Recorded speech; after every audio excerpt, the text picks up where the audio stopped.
এই চাঁদাবাজির কারণে পয়লা বৈশাখ আমার কাছে 60% মজাদার, 40% মজা নাই।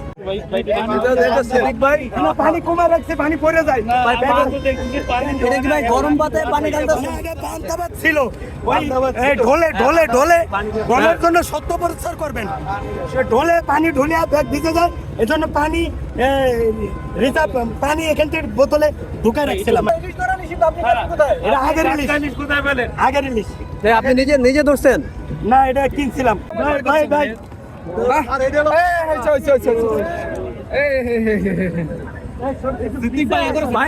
আপনার পান্তাবাদটা কই ভাই? পান্তাবাদ ভাই, পান্তাবাদটা কই? এটাকে দেখলাম পানি ঢালছিলেন যে সব পান্তাবাদ আর সাথে করে নিয়েছে লোক দেখানোর জন্য। ওই যে গরম ভাতে পানি মিশিয়েছে।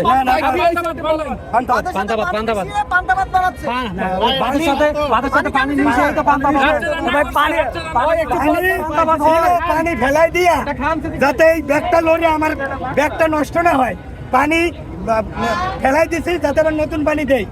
খুদার কসম এটা পান্তাবাদ। একটু দেখান তো ভাই, একটু দেখান তো ভাত খেয়ে দেখি ভাই।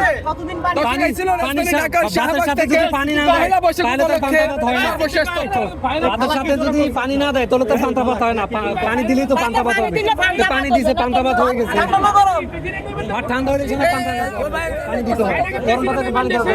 বৈশাখে পুরো পয়লা বৈশাখের স্বাদ পাই না।